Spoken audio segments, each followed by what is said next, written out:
maybe I have not been in years. Looking forward to it. Also, now we know the Browns and star wide receiver Amari Cooper, they're agreeing to a restructured one-year contract guaranteeing his $20 million and then adding an additional $5 million. Multiple sources reporting on that. And Cooper last year earned his 5th Pro Bowl selection after a career-high 250 receiving yards, 5 touchdowns. I looked this up this morning. FoxSports.com has the receiving stats from last regular season. He is not amongst the top 25 wide receivers from last season, according to this. Mike Evans was your touchdown leader apparently last year with 13 of those. So it looked like Baker got him the ball a little bit. Tyreek Hill, they were tied as he had 13 as well. And Amari Cooper just the 5. Now, again, watching Amari Cooper play, and when they got him from Dallas, I said, this is a steal of a move here. Like, this is a grinder. This is a guy who's just going to make big catches that extend drives. He's not flashy. He's not going to talk a lot. You're probably not going to see him on, episodes of, Netflix's Receiver. He's not kind of one of those guys, which I thought kind of felt like he was going to fit in with the Cleveland mold, right? That's what people like about Nick Chubb. Not real talkative. Shows up, lunch pail, working hard, right? Like, that's what people kind of like about him. And I kind of felt like Amari was another one of those guys. Amari feels like on third down, it's 3rd and 8, get him the ball, he'll get you the 9 yards, and then here you go with the first down. Also, another year with he and Deshaun. Deshaun has said, look, he wasn't here for part of this, involuntary camp stuff and all that. We're going to be fine. We're on the same wavelength. We've talked a million times. We know each other. We got this stuff figured out. And there's no more excuses for Deshaun Watson. I don't want to hear about rust out of Deshaun Watson. Yes, I know Flacco's not actually 55. For effect, right? That's kind of what one of those most knew what I meant there. So hopefully Deshaun Watson to Amari Cooper is going to be something you hear a lot coming. I got asked that question a lot yesterday at the fans room. Dude, how do you think they're going to do it? Well, it's going to be tough. It's going to be tough. Is it possible all 4 teams in our division get to 10 wins? I mean, it might be possible. This is one of the hardest divisions in football. I don't know if it's the hardest any longer, but it is amongst them. That's tough. That's absolutely tough. If people still had, and I mean even a thing, they're going to be a tough out, they're going to be this, they're going to be that. If people had any faith in Russell Wilson still, that's what you'd be hearing. Now you get Joe Burrow back now for the Bengals. Is he going to stay healthy? They don't call him January Joe for nothing. They call him that because he's not available in January. They call him January Joe. It's because he's not normally available in that part of the season, outside of that 1 year. So what happens there? Because if he stays healthy all year, they're going to be tough to beat, man. Now, we don't normally seem to struggle with them the way we do some other teams, but I don't know if you can go off of previous history to bank on that with a healthy Burrow under center. We'll see. Oh, yeah, by the way, those pesky little Ravens are still lurking around that corner as well. It's going to be tough. It's going to be a fun season. It really is. As long as they play well and are competitive and win games that they should, it will be a fun watch. But I think Amari Cooper was absolutely necessary. You need weapons on the field, and I feel like, yeah, let's lock him up. Let's keep him where he is. He kind of fits this mold. I kind of like that move. Like it a lot. I also saw this. Jim Harbaugh said something really crazy. And people got their eyes on this. Because he's taken over the Chargers job, L.A., big market. Justin Herbert's been a little underwhelming since coming into the league. People feel like, dude, he's one of those guys. You just got to get him in the right situation and he's going to pop. And I would agree. Again, coming out of the University of Oregon, got to watch him play a little bit as I watched more of their games than some other teams because I had lived out there. Kid's talented. He's pretty good. But he has under-delivered. He's got to win more games. Most quarterbacks don't get the excuses that he does seem to get. I like Herbert. I think he's better than people talk about. But at the end of the day, he does need to win more games. So they go out and get him a solidified head coach. Jim Harbaugh, whether you like him or not, has won everywhere. The guy wins everywhere and fast. A lot of guys, man, they make you wait years and years. Certain guys just get there, they get it turned around pretty quickly. Bob Stoops used to be one of those guys. Jim Harbaugh's kind of one of those. He seems to get it figured out. Urban normally gets things, figured out before long. Not so true in Jacksonville, but outside of that, Urban normally turns programs around. So they were talking to Harbaugh about the first day of training camp. This is a weird dude. This is a guy that was sitting out of a recruit's houses with binoculars a few years ago. He drinks milk like in the middle of the summer on the sideline. The guy, he's just a weird dude. Different kind of guy. They got to talking to him about training, the excitement of it. The NFL season's right around the corner. Oh my God, man, we're right here. I think it's like 7 weeks. He said, quote, "It's like New Year's Day. It feels like being born. It feels like coming out of the womb. You're in there. It's comfortable and safe. And now you're out. You're born. Lights are on. It's bright. Chaos. People looking at you. People talking at you. It just feels good to have it happen." All right. People are going overboard about his, description of this. It's silly. I'm not sure it's any sillier than when they talk about, "We're going to battle." It's like, you're not really, though. Like, you're not. I'm pretty sure everybody's coming back home on the team plane. You're not going to battle, right? So I guess if we're going to allow statements like that, this one doesn't feel that weird along those lines. The way people talk about their jobs that they're passionate about, myself included, this doesn't necessarily come off that weird.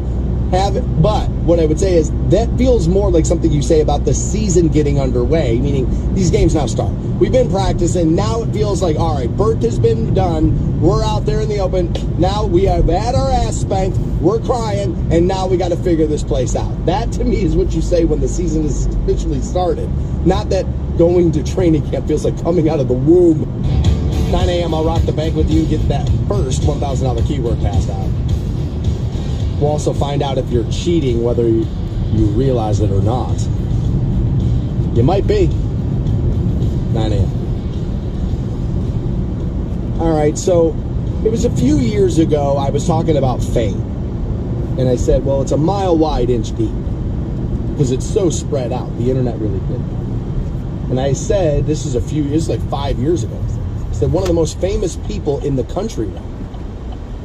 I'm willing to bet a lot of people are going to hear his name for the first time when I say it, and I had said that name is Mr. Beast. And sure enough, so many people reached out to me, young and old, and said, who the hell is that? And he now, from what I understand, has the biggest YouTube channel there is.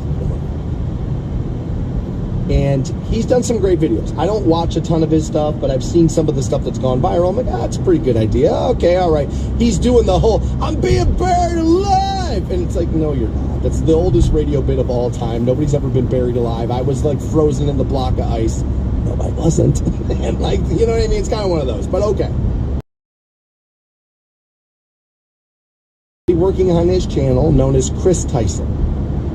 Chris, I believe, was married and had a child, and then had transitioned, and is known as Ava Tyson, from what I understand. Again, I'm not a big viewer of the channel, so you'll have to excuse me if I'm getting names. Apparently, Ava, formerly known as Chris, has been caught inappropriately messaging underage people. There's grooming accusations here. Some of the messages aren't great, right? Like so of course now it's an assault on all things trans and all of this stuff that's happening all over the internet. And I'm mentioning it because of what the other streamers are saying. You're getting opinions from all over the place. Nick Merckx has had plenty to say. Everybody's saying stuff because Dr. Disrespect just got taken down by a similar story here. The details are different, but in this similar vein, right? And so everybody's got their opinions. And Ninja used to be one of the biggest streamers out there. You don't hear about him as much anymore. But like when video game streaming and Twitch first kind of broke, he was like the first one whose like name went like viral and like, oh my God, people know who that is. So he started giving his opinion about how he handles stuff and being a well-known streamer and getting messages from all age groups and like, what do you do there? And he said no adult should talk to anybody underage in private messages, emphasizing it's not difficult.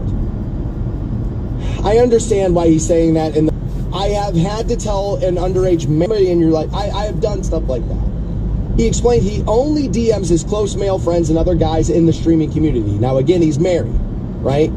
And so he's trying to show respect to his wife and to his marriage, which I don't think is a bad idea. I really don't. He says whenever he DMs women from like the streaming space, he would tell his wife, hey, just so you know, I'm going to reach out to this person. No need to go through my phone. No need to do this. I'm on the up and up. I'm trying to tell you what's happening here. Again, trying to show respect to the marriage. Now, I know some people are going to hear that and be like, oh my God, she's controlling. Oh my God, balls in the purse, right? We don't know what Ninja's done in his life. We don't know if she's maybe seen behavior where it's like, now you better run that by me from here on out, bro, because I done caught you with this. We don't know, right? Like, that could be a thing. Also, it could just be about respecting the other person. For some reason, we let the internet tell married men that respecting your wife makes you a simp. That is the dumbest thing I've ever heard. You're supposed to love your wife. I can't believe we have to tell people that, but welcome to 2024, where the alphas are swinging kettlebells so far and so fast that they can't think straight. So, like, respect your wife, for crying out, right? So he tells his wife. He also then says he goes out of his way not to be alone in the same room with a woman, even women he works with. He says, and we'll leave that room if it's just the two of them in it. Quote, I'm never alone in a room with another woman. Now, he's made similar comments in the past, but again, these are coming out. People are, he's giving his opinion on what's happening with the Mr. Beast situation. I can kind of see this both ways. First, just so, I'm pretty sure, I don't know if this is where Ninja got it, but Billy Graham used to say this, right? Like Billy Graham, the evangelical minister, used to say this. This was like his big thing that meant, and he was called all the dirty words. A bunch of the young streaming fans are like, way to go, Ninja, way to step up, way to do this, way to do that. It's like, wait till they find out it was a religious dude who used to push that theory, and then they're all going to turn their backs on it real quick, fast, in a hurry once they find that out, but we'll wait a few days and see what happens, right? I think it's a little excessive. I also think it's a little depressing. I know what people are thinking. Oh, look at the accusations women get to fling around with no repercussions whatsoever. You're not necessarily right. But we think that's all women. Much like I said, you think just because Ava Tyson did something, all trans people are this person? I don't know if that's true. As a matter of fact, I think we all do know that that's not true, right? And so why do we assume all women are going to turn you in? Who does this say more about? Does this say more about Ninja or more about women? Or I guess there's the third option. Maybe it does say a lot about society. I think that's sad. As a person who gets a little loose with my opinion, loose with the type of language I will use, I can offend people without realizing I'm doing it. It does. It happens. Especially like the more square you are, people are like, oh my God. The authenticity it's nervous. I can't handle it. Like that happens to me a lot, right? So I'm concerned about things I say or do, or maybe some acts or whatever the hell the thing is. I'm not afraid to be in a room with a woman without anybody else. I'm not afraid of that. I feel like I know what my intentions are. I feel like I know who I am, and I know who. I mean, was there a time maybe with too much drugs, too much booze, where it's like, man, I probably would have said or done something maybe stupid then? Sure, maybe. I don't feel like that. You know what I mean? Not like I was ever like, problematic in this department. I'm just saying. I feel like this is too excessive at that point. You know what women are, guys? Some guys need to be told this. You know what women are? This is going to come as a newsflash for some of you. Buddy, they're just human beings, my man.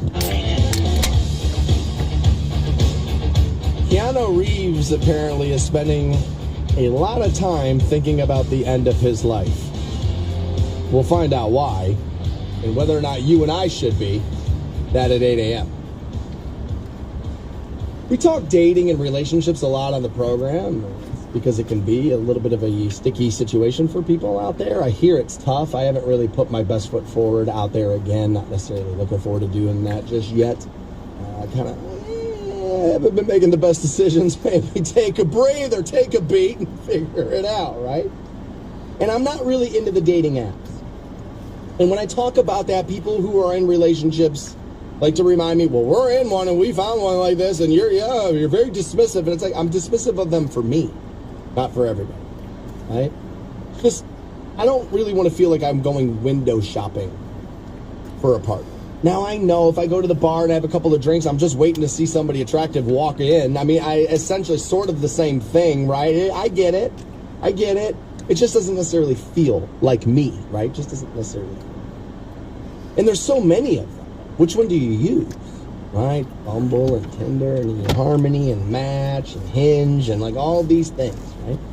And they're all owned by like 3 different companies. But they all found like, well, this one's got this little bit of a different hook and this one has this different hook. And, you know, more and more people talking about how they don't want to go on like a long first date. I don't know this person. I don't know if I want to be stuck at a table with them for a meal. Let's do a couple of Tinder messages. We'll have a cup of coffee and then we'll figure it out. I kind of like, I'm just a little bit more old school. Not that I have it right. I clearly don't, right? So like, not that I have it right. But there's a new dating app coming out for women. Now, I guess this is for men too. But women can be worried that like, all right, I like this guy. He's attractive, decent job. Looks like he's decent. He tipped the waitress pretty well. Oh my God. Be the one, right? And like, they get excited. But one of the things they're worried about is he going to be any good in bed though? It is. Most relationship experts will tell you that what breaks relationships up is lack of the brain, right? And of course it is. So a woman's trying to figure out how to connect you with the man who has the perfect penis for you. Trin Randall, 40. She's been curious forever about the theory, and I'm sure a lot of you have heard this. The size of a man's hands can determine the length of his penis. So apparently she wanted to find out for sure, and it's led her to releasing a dating app. This is called Size Him. It works by scanning a photo of a woman's hand. It then will match it to a man who has similar proportions. What she says is that sex experts actually will tell you couples who have the same relative size enjoy better sex. Now, I could understand if one of you's 6'5" and the other one's like 5'8", it's like, well, like, do the parts even match up, right? Like, how does that work? Like, I could maybe get that. But every woman I've ever dated, when they put their hand inside of mine, my hand could almost make theirs disappear. Like, there's a difference between a feminine hand and a masculine hand. There's a difference. I know. Oh, no. Did I just step in it? I might have just stepped in it, right? Observing. Way, like, did I? Oh, no. I figured this out this last year. When you notice stuff, man, you get in trouble. Like, you're just supposed to pretend you don't see stuff. But, like, I've noticed that. Where it's like, every time, I'm thinking about my ex's hand right now. Little, tiny.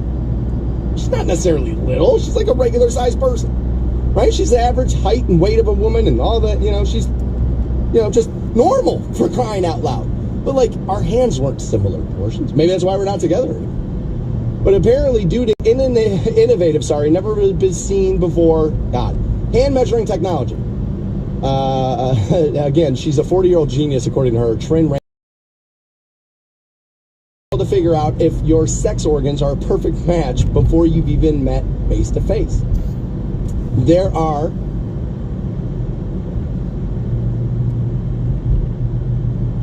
a couple of different penis types, they say. 7 from what I understand. I did not know.